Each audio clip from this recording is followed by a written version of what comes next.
फाल्गुन अमावस्येची तिथी अत्यंत महत्त्वपूर्ण मानली जाणार आहे. तसं पाहायला गेलं तर प्रत्येक महिन्यामध्ये अमावस्या येते आणि प्रत्येक महिन्याची अमावस्या तेवढीच खास असते जेवढी की ही फाल्गुन महिन्याची अमावस्या असणार आहे. कारण यामागची धार्मिक मान्यता अशी आहे की अमावस्येला पितरांचे तर्पण आणि पूजन केल्यामुळे पितृदोष हा कायमचा दूर होतो. तसेच हा दिवस स्नान, दान, जप, तप इत्यादी पुण्यकर्म करण्यासाठी विशेष महत्त्वाचा मानला जातो. खास गोष्ट ही मराठी वर्षातली शेवटची अमावस्या असणार आहे. कारण फाल्गुन महिना हा मराठी वर्षातला 12वा म्हणजेच शेवटचा महिना असतो आणि या अमावस्येनंतर हिंदू नववर्षाची सुरुवात होणार आहे. तसेच चैत्र नवरात्रीची सुरुवातसुद्धा अमावस्येच्या दुसऱ्या दिवशी होणार आहे. म्हणूनच यावर्षीची फाल्गुन अमावस्या खूप खास मानली जात आहे. पण प्रश्न असा आहे की फाल्गुन अमावस्या नेमकी कधी आहे आणि या दिवशी स्नान, दान, पितृकर्म करण्याचा योग्य मुहूर्त कोणता आहे? आता बघा, अमावस्या म्हटलं की आपण बरेच उपाय करत असतो. काही उपाय हे धार्मिक असतात, काही उपाय ज्योतिषशास्त्राला अनुसरून असतात, तर काही वास्तुशास्त्राला अनुसरून असतात. तर मग ही फाल्गुन अमावस्या शेवटची अमावस्या आहे या वर्षातली. तर मग आपल्याला या निमित्ताने कोणकोणते उपाय करता येतील याबद्दलची संपूर्ण माहिती आजच्या व्हिडिओमध्ये मी तुम्हाला सांगणार आहे. तर नमस्कार मंडळी, मी शीतल आणि तुम्ही पाहताय दिल्लीकर मराठी. आजचा व्हिडिओ हा अतिशय खास आणि माहितीपूर्ण असणार आहे. त्यामुळे व्हिडिओ शेवटपर्यंत नक्की पहा आणि व्हिडिओ पाहत असताना खाली एक छोटंसं काम जरूर करा, ते म्हणजे कमेंटमध्ये लिहा जय माता दी. चला तर मग व्हिडिओ सुरू करूया. मंडळी, फाल्गुन अमावस्येला हिंदू धर्मामध्ये अत्यंत महत्त्व दिले जाते. धार्मिक मान्यतेनुसार या दिवशी जर पितृकर्म केले तर पितृदोषापासून आपण मुक्त होतो आणि पितरांचे आशीर्वाद आपल्याला प्राप्त होतात. तसेच हा दिवस स्नान, दान, जप, तप इत्यादी पुण्यकर्म करण्यासाठी अत्यंत लाभदायक असा मानला जातो. अनेक लोक या दिवशी सकाळी लवकर उठून पवित्र नदीमध्ये स्नान करतात. तर तुम्हीसुद्धा या शेवटच्या अमावस्येला हे कर्म नक्कीच करू शकतात. यामुळे काय होतं, आपल्या आयुष्यातील नकारात्मकता दूर होते आणि आपल्याला पुण्य मिळते. त्याचबरोबर तुमच्यापैकी कुणाला नदीच्या ठिकाणी जाऊन स्नान करायला जमलं नाही तर तुम्ही घरीच अंघोळीच्या पाण्यामध्ये गंगाजल टाकून स्नान करू शकता. किंवा आता सध्या उन्हाळा ऋतू सुरू आहे, तर उन्हाळा आपल्याला बाधू नये यासाठी आपण अंघोळीच्या पाण्यामध्ये थोडंसं मीठ किंवा कडुलिंबाची पाने टाकून अंघोळ केली तरी पण चालणार आहे. येत्या फाल्गुन अमावस्येला तुम्ही पहिला हा उपाय नक्की करा. दररोज तर आपण अंघोळीच्या पाण्यामध्ये या गोष्टी टाकू शकत नाही, पण जेव्हा काही खास तिथी असतात, जसं की पौर्णिमा असते, अमावस्या असते, तेव्हा आपण हे उपाय करायला किंवा या छोट्या मोठ्या गोष्टी करायला काहीच हरकत नाही. तर आता जाणून घेऊया फाल्गुन अमावस्या नेमकी कधी आहे. बघा, फाल्गुन अमावस्येची तिथी आहे 19 मार्च 2026ला गुरुवारच्या दिवशी. पण ही अमावस्या प्रारंभ होणार आहे बुधवार दिनांक 18 मार्च 2026ला बुधवारच्या दिवशी सकाळी 8:25 फाल्गुन अमावस्येची समाप्ती ही 19 मार्च 2026ला गुरुवारी सकाळी 6:53 होणार आहे. म्हणूनच पंचांगानुसार फाल्गुन अमावस्या 19 मार्च 2026 रोजी गुरुवारी मानली जाईल. आणि आपल्या दिनदर्शिकेवर पाहिलं तर तसंच दिलेलं आहे. आणि जास्त जो काळ आहे अमावस्येचा तो खरं तर 18 मार्च 2026ला बुधवारच्या दिवशी आहे. आणि गुरुवारच्या दिवशी अमावस्या सकाळी लवकरच म्हणजे सकाळी 6:53 संपणार सुद्धा आहे. त्यामुळे जेव्हा अमावस्या संपेल त्याच्यानंतर आपण गुढी उभारू शकतो आणि चैत्र नवरात्रीची जी काही सेवा करायला आपल्याला सुरुवात करायची असते किंवा घट वगैरे ज्यांच्या कुणाकडे मांडत असतील, ज्यांच्या घरी घटस्थापना होत असेल, तर या सगळ्या गोष्टी तुम्ही 19 मार्चला 7 वाजेनंतर केल्या तरीही चालणार आहे. तर बघा, पंचांगानुसार 19 मार्च 2026 रोजी गुरुवारी सकाळी 6:53 स्नान, दान आणि धर्मकार्य करणे शुभ मानले जाते. त्याआधीसुद्धा तुम्ही दान आणि धार्मिक कार्य करू शकता. आता पाहूया पितरांचे कार्य नेमके केव्हा करावे. अमावस्येची सुरुवात 18 मार्च 2026 रोजी बुधवारी सकाळी 8:25 होत असल्याने त्या दिवशी अमावस्या संपूर्ण दिवस असेल. म्हणून पितरांच्या संबंधित सर्व कार्य तुम्ही 18 मार्च या दिवशी करू शकतात. पण परंपरेनुसार दुपारच्या वेळेला पितृकर्म करणे अधिक योग्य मानले जाते. तर 18 मार्चच्या दुपारपर्यंत तुम्हाला पितरांचं कार्य करता येईल. आता पाहूया अमावस्येच्या दिवशी काय काय करावं. अमावस्येच्या दिवशी पितरांच्या आत्म्याला शांती मिळावी म्हणून पितृपूजन केले जाते. यामुळे पितरांचे आशीर्वाद संपूर्ण कुटुंबावर राहतात असे मानले जाते. तुम्ही या दिवशी पितरांच्या नावाने पान ठेवू शकतात. त्याचबरोबर दही भाताचा नैवेद्य ठेवणे देखील अतिशय लाभदायक असे मानले जाते. याशिवाय अमावस्येच्या दिवशी गरजू लोकांना अन्नदान करणे, गरजेच्या वस्तू दान करणे अत्यंत शुभ मानले जाते. जर कुणाला ग्रहदोष असेल तर अमावस्येच्या दिवशी काळ्या कुत्र्याला पोळी खाऊ घालणे शुभ मानले जाते. तसेच पिंपळाच्या झाडाखाली दिवा लावून प्रदक्षिणा घालणे हे सुद्धा लाभदायक मानले जाते. याशिवाय काळ्या तिळाचे दान करणे देखील अत्यंत शुभ मानले जाते. तसेच या दिवशी शनिदेवांना तेल अर्पण केल्यास 7.5चा त्रास कमी होतो असे मानले जाते. तर या दिवशी तुम्ही काय करू शकतात. स्त्रिया तर शनी महाराजांच्या मंदिरात जाऊ शकत नाही आणि पुरुष जरी गेले तरी पण आपण त्यांच्या डोळ्यामध्ये पाहायचं नसतं असं म्हणतात.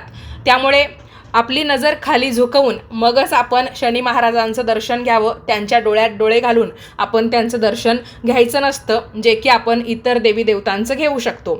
आणि स्त्रिया जाऊ शकत नाही म्हणून आपण काय करायचं तर घरी एक कांस्याची वाटी घ्यायची. कांस्य हा जो धातू आहे तर याची वाटी आपण घ्यायची. तिच्यामध्ये तेल टाकायचं, गोडे तेल. आणि समजा तुमच्याकडे जर कांस्य या धातूची वाटी नसेल तर तुम्ही पितळेची घ्या, तांब्याची घ्या, काहीतरी एक असं तांब्याचं किंवा पितळेचं भांडं तुम्ही घ्या जर कांस्य धातू नसेल तर. आणि या भांड्यामध्ये तुम्हाला थोडंसं गोडे तेल घ्यायचं आहे. थोडंसं म्हणजे किती की जेवढं आपण तेल एखाद्या दिव्यामध्ये किंवा पंतीमध्ये घालतो तर तेवढ्या मापात तेल आपण त्या भांड्यात घ्यायचं आहे. घरातल्या सर्वांनी आपला चेहरा त्या तेलामध्ये पाहायचा आहे. आणि नंतर घरातल्या कोणत्याही एका पुरुष व्यक्तीने हे तेल घेऊन शनी महाराजांच्या मंदिरात जायचं आहे. हवं तर तुम्ही घरूनच एखादी पंती घेऊन जाऊ शकतात. आणि तुम्हाला जर माहिती असेल की तिथे भरपूर पंत्या असतात तर तुम्ही फक्त त्या भांड्यातलं जे तेल आहे ते घेऊन तिथे जा आणि तिथे पंतीमध्ये ते तेल ओता आणि तो दिवा प्रज्वलित करून द्या. यामुळे काय होतं, शनीची जी 7.5 असते किंवा आपल्याला जे छोटे मोठे त्रास होत असतात आपल्याच घरामध्ये, निगेटिव्हिटी नकारात्मकता असल्यामुळे किंवा आपल्याकडून छोट्या मोठ्या ज्या चुका होतात त्यामुळे सुद्धा आपल्याला बऱ्याच वेळा त्रास होतो. आपल्या घरामध्ये वास्तुदोष असतो, ग्रहदोष असतो, बऱ्याच साऱ्या गोष्टी असतात. तर त्यासाठी मग आपण घराची त्या वास्तूची तोडफोड करणं कधीही चुकीचंच आहे. त्यामुळे दोष अजूनच वाढतात. तर जेव्हा काही अशा तिथी असतात, एकादशी, पौर्णिमा, अमावस्या किंवा अजून ज्या काही तिथी संपूर्ण महिनाभरामध्ये येत असतात त्यापैकी कोणत्याही एका तिथीला किंवा शनिवारच्या दिवशी जरी आपण हा उपाय केला तरी श्रेयस्कर ठरतं. म्हणजे आता हे सांगण्यामागचा उद्देश हाच की बऱ्याच जणांना समजा अमावस्येच्या वेळा हा उपाय करता आला नाही किंवा काही अडचण असते, मासिक धर्म महिलांना असू शकतो किंवा तुमच्या घरामध्ये सोयर सुतक यासारख्या गोष्टीसुद्धा असू शकतात. मग उपाय कधी करायचा हा प्रश्न तुम्ही विचारत असतात. म्हणून मी तुम्हाला सांगितलं की हा जो उपाय आहे तेलाचा तो तुम्ही अमावस्ये व्यतिरिक्त शनिवारच्या दिवशी करू शकतात. जेव्हा जेव्हा शनी अमावस्या येते त्यावेळेससुद्धा तुम्ही हा उपाय केला तरीही चालतं. तर तुम्ही नक्कीच हा तेलाचा उपाय येत्या अमावस्येला करून बघा, कारण ही वर्षातली शेवटची अमावस्या असणार आहे.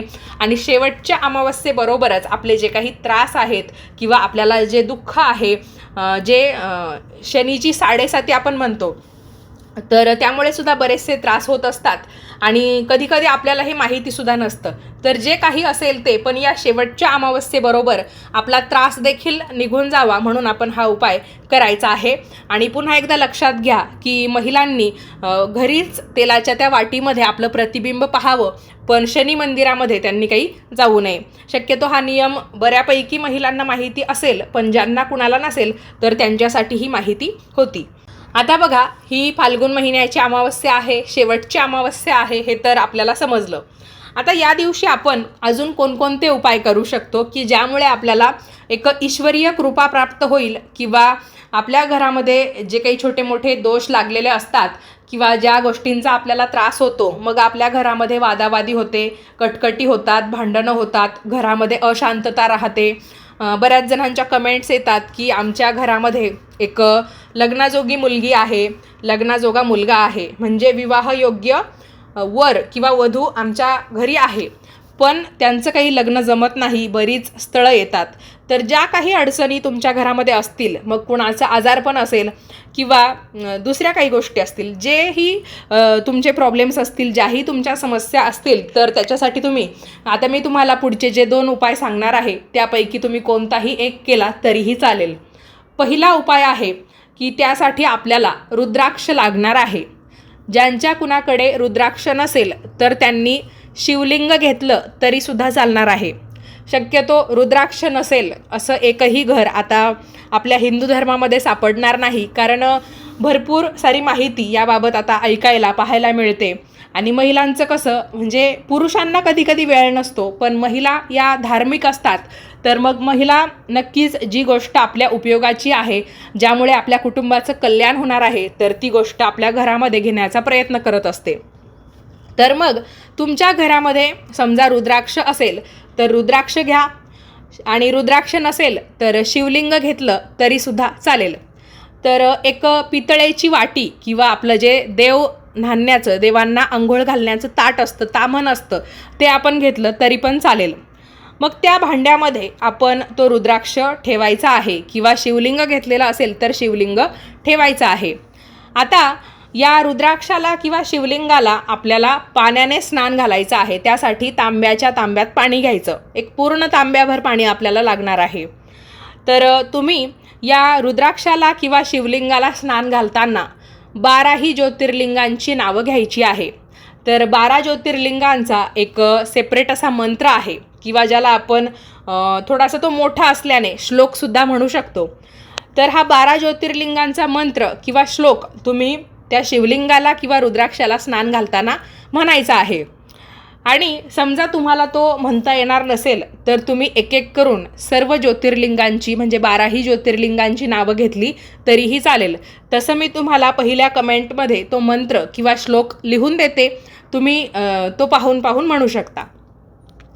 आता या शिवलिंगाला किंवा रुद्राक्षाला स्नान घालून घेतल्यानंतर आपण तो रुद्राक्ष किंवा ते शिवलिंग त्या पाण्यातून बाहेर काढून घ्यायचं आहे, स्वच्छ पुसायचं आहे, आणि त्यांच्या जागेवर स्थापन करून त्यांची धूप, दीप, फूल, अक्षता वाहून पूजा करायची आहे.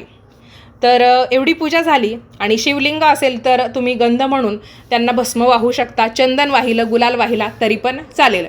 आता जे स्नान घातलेलं पाणी आहे ते काय करायचं, तर त्यातलं जे काही पाणी असेल तर ते तुम्ही तुमच्या पिण्याच्या भांड्यात ओतायचं आहे.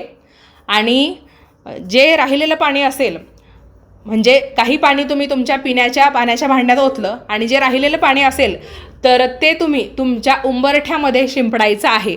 यामुळे काय होतं, घरामध्ये एक प्रकारची पॉझिटिव्हिटी, म्हणजे सकारात्मकता यायला मदत होते. आपल्या घरातील कटकटी, वादावादी हळूहळू मिटायला सुरुवात होते. एकतर तुम्ही नियमच असा पाळायचा की ज्या दिवशी तुम्हाला असं वाटतं की आपल्या घरामध्ये आज भांडण होऊ शकतं, किंवा वादावादी होऊ शकते, किंवा असं काहीतरी घडलेलं आहे की त्याच्यामुळे या गोष्टी होऊ शकतात, तर समोरचा आपल्याला काही बोलणार आहे, त्याच्यामुळे आपणसुद्धा काहीतरी बोलून वाद उत्पन्न होणार आहे. तर आपण काय करायचं, सकाळपासूनच असं ठरवायचं, किंवा ज्या वेळेस तुमच्या मनामध्ये असा विचार येतो की आज आपल्या घरामध्ये असं काही व्हायला नको, किंवा होऊ शकतं अशी शंका जरी आली, तरी तुम्ही तुमच्या मनामध्ये असं ठरवायचं की कितीही काही होऊ दे, मी संयम ठेवेल, मी माझ्या मनाला शांत ठेवण्याचा प्रयत्न करेल. आणि अर्थातच कोणीतरी एकाने शांतता ठेवली म्हणजे तुम्ही पूर्णपणे चुकीचे आहात असं नाही, पण तुम्ही जर शांतता ठेवली तर अर्थात आहे समोरची व्यक्ती काहीच बोलणार नाही. कारण जेव्हा अशा काही गोष्टी होतात, वाद होतात, भांडणं होतात, तेव्हा दोन्हीकडूनही उलटसुलट प्रतिसाद जात असतात. त्यामुळेच ती गोष्ट वाढते, किंवा त्याचं रूपांतर जे आहे ते कडाक्याच्या भांडणामध्ये किंवा वादामध्ये होतं. तर नक्कीच तुम्ही हा उपाय करा, आणि या उपायाचा तुम्हाला फायदाच होणार आहे. भगवान शिव यांना भोळे महादेव असं म्हटलं जातं, तर त्यांच्या कृपेने जगातली सगळी दुःख दूर होतात. तर तुम्ही या अमावस्येला मनापासून हा उपाय करा, बघा तुमच्या घरामध्ये खूप चांगल्या पद्धतीचा बदल होईल. यानंतरचा दुसरा आणि या व्हिडिओतला शेवटचा उपाय, मंडळी, आत्तापर्यंत आपण या व्हिडिओमध्ये अमावस्येची माहिती ऐकली, अमावस्येची नेमकी वेळ समजून घेतली, त्याचबरोबर एक उपायसुद्धा ऐकला. आता हा दुसरा उपाय जो आहे तो माता लक्ष्मीला समर्पित आहे. जसं की अमावस्येची तिथी भगवान शिवशंकरांना समर्पित आहे, त्याच पद्धतीने तेवढीच ती माता लक्ष्मीला देखील समर्पित आहे. तर आपल्याला उपाय काय करायचा आहे? आपण अमावस्येच्या दिवशी संध्याकाळी हा उपाय करू शकतो. तर तुम्हाला हा उपाय 18 मार्च 2026ला बुधवारच्या दिवशी संध्याकाळी सूर्य मावळल्यावर करायचा आहे. तर आपल्याला एक पंती घ्यायची आहे. मातीच्या पंतीमध्ये आपण 1 चमचाभर गाईचं तूप टाकायचं आहे. गाईचं तूप नसेल तर तुम्ही जेही तूप वापरता त्याच्यामध्ये थोडीशी हळद मिसळून मग ते तूप पंतीमध्ये टाका. माता लक्ष्मीला मातीची भांडी किंवा माती अत्यंत प्रिय असल्यामुळे आपल्याला हा उपाय करण्यासाठी मातीची पंतीच वापरायची आहे, ज्याला आपण मातीचा दिवा असंही म्हणतो. तर याच्यामध्ये आपण तूप टाकल्यानंतर 2 फुलवाती आपल्याला या पंतीमध्ये शेजारी शेजारी लावायच्या आहे. फुलवाती आपण एकत्रित करून लावत नाही. जर आपण लांब वातीचा दिवा लावला तर त्याच्यामध्ये 2 वाती एकत्र करून मग ती दुहेरी वात म्हणून त्या पंतीमध्ये किंवा त्या दिव्यामध्ये लावत असतो. पण इथे आपल्याला फुलवातीच वापरायच्या आहे. त्याच्यामुळे 2 फुलवाती घ्यायच्या, ज्याला तुम्ही गोलवात असंही म्हणत असाल कदाचित. तर या 2ही फुलवाती त्या मातीच्या पंतीमध्ये घेतलेल्या तुपामध्ये आपल्याला शेजारी शेजारी ठेवायच्या आहे. त्याचबरोबर या फुलवातींवर आपल्याला थोडं थोडं हळदी कुंकू देखील वाहायचं आहे. तुम्ही असंही करू शकता की एका फुलवातीवर तुम्ही हळदी कुंकू वाहिलं तर दुसऱ्या फुलवातीवर तुम्ही चंदन पावडर वाहू शकता. कारण यातली एक वात म्हणजे माता लक्ष्मीचं प्रतीक आणि दुसरी वात म्हणजे भगवान श्रीहरी विष्णूंचं प्रतीक. आणि हे दाम्पत्य असं आहे आपल्या देवराज्यातलं की जिथे माता लक्ष्मी तिथे भगवान श्रीहरी विष्णू. त्याच्यामुळे आपल्याला पंतीमध्ये या 2 वाती लावताना एक लक्ष्मीची आणि एक नारायणांची, तर लक्ष्मी नारायणांचं प्रतीक म्हणून या 2 फुलवाती आपण त्याच्यामध्ये लावत आहोत. आणि समजा तुमच्याकडे चंदन पावडर नसेल तर तुम्ही दोन्हीही फुलवातींवर हळदी कुंकू वाहिलं तरीही चालेल. कारण असं असतं बघा की जेव्हा आपण भगवान शिवशंकरांची पूजा माता पार्वतीसह किंवा त्यांच्या संपूर्ण कुटुंबासह करतो तर तेव्हा शिवशंकरांना आपण कुंकवाचा गंध लावला तरीही चालतं. त्याच पद्धतीने जेव्हा आपण माता लक्ष्मी आणि भगवान श्रीहरी विष्णू यांची एकत्रित पूजा करतो तर माता लक्ष्मीबरोबर त्यांनाही हळदी कुंकू लावलं तरी पण चालतं. इतर वेळा आपण त्यांना चंदनच लावत असतो. तर ठीक आहे, या फुलवातींवर आपण हळदी कुंकू वाहिलं. त्याचबरोबर आपल्याला दोन्ही फुलवातींवर फक्त एकच तांदळाचा दाणा वाहायचा आहे. दोघांवर 2 वाहायचे नाही. दोघांचा मिळून एकत्रित एकच तांदळाचा दाणा आपल्याला त्या फुलवातींवर वाहायचा आहे. त्यानंतर तो तुपामध्ये पडला तर पडू द्या, पण दोन्ही फुलवातींना आपण तो तांदळाचा दाणा वाहिला किंवा ती अक्षता वाहिली असं आपण समजायचं. त्याच्यानंतर या दोन्ही वाती आपल्याला प्रज्वलित करायच्या आहेत आणि आपल्याला एक मंत्र म्हणायचा आहे, ओम लक्ष्मी नारायणाय नमः. तर हा जो मंत्र आहे तो आपण 11 वेळा म्हणायचा आणि त्याच्यानंतर हा जो दिवा आहे तो आपल्याला आपल्या देवघरासमोर ठेवायचा आहे किंवा आपण हा दिवा आपल्या तुळशीमध्ये लावला तरीही चालेल. तर अशा पद्धतीने तुम्ही हा उपाय येत्या अमावस्येला, वर्षातल्या शेवटच्या अमावस्येला केला तर नक्कीच तुमच्या घरामध्ये सुखसमृद्धी नांदेल, माता लक्ष्मी स्थायी स्वरूपामध्ये वास करेल. त्याचबरोबर तुमच्या संपूर्ण कुटुंबाची प्रगतीसुद्धा होईल. आणि सगळ्यात महत्त्वाचं सांगायचं झालं तर धन येण्याचे मार्ग या उपायामुळे खुले होतात. आणि आजकाल प्रत्येकजण आर्थिक विवंचनेमध्ये सापडलेला आहे.